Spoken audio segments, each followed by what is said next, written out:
something you need to know about Sid Lucero.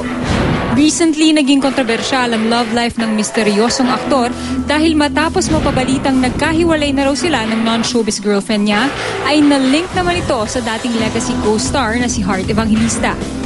Pero true to his secretive reputation, kahit natanungin pa ito tungkol sa issue between him and Heart, totoo ba?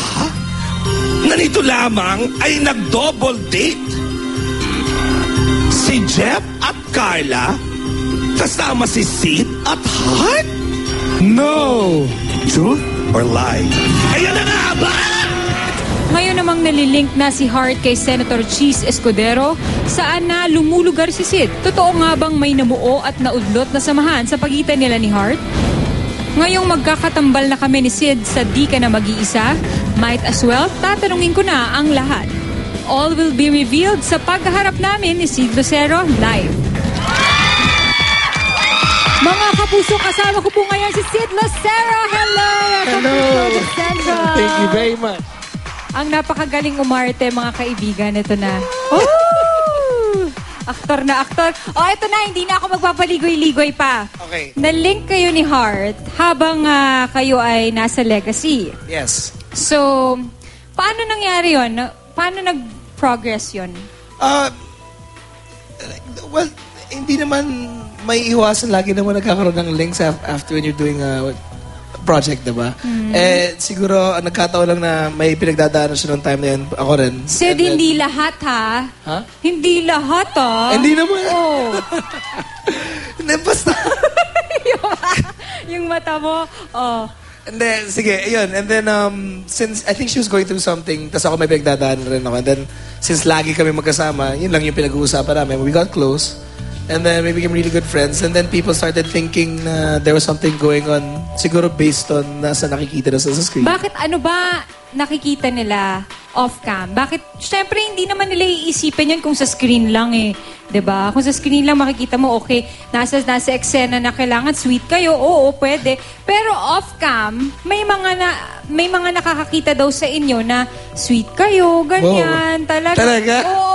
Wala sa Party Pilipinas daw, may nakakakita sa inyo kahit nasa backstage, ganyan talagang magkasama kayo, ganyan. Hindi naman. Oo. Sweet na ba?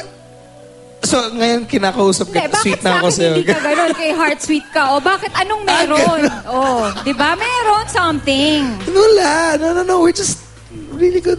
Wow, I can't believe sinasabi ko to ngayon. We're just friends. No. Showbiz sa showbiz. Oo, parati ko naririnig yan. Kahit ako sinasabi ko yan. Galing nga. So anyway, nabalitaan namin na makakatrabaho mo si Sid Lucero. Ano ba't hindi mo sinasagot yung tanong ko? Sagutin mo muna, si... Ano? Sinagot ka na. Wala.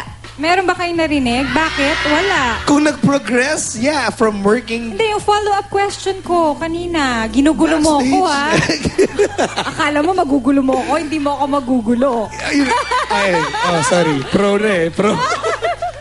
No. I don't know. I'm sure they misinterpreted whatever they're seeing. So, Because ano yun? naman here, you talk to a girl, all of a sudden you're flirting with that person already. Hindi. Hindi Galing mo, ganun dinidefend mo yun. talaga yung public, ha? Galing. Hindi nga. Ano nga? Wala nga. I don't know nga. Why? Oh, hindi. Ito na lang.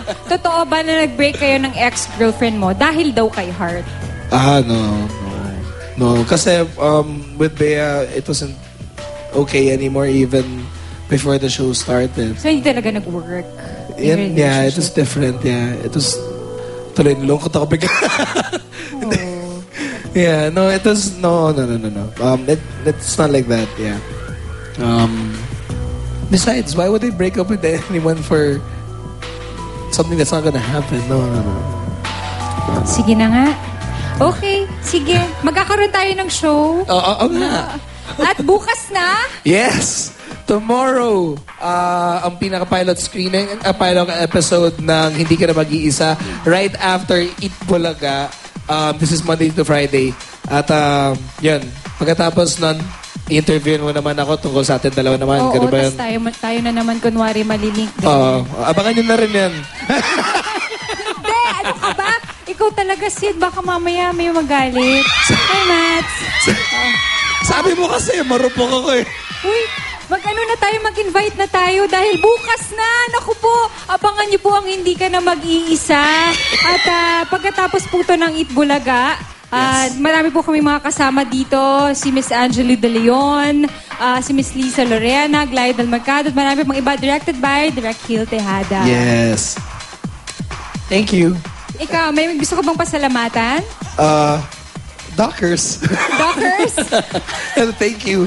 Alright, maraming salamat. Huwag niyo po kakalimutan ang Hindi Ka Na Mag-iisa.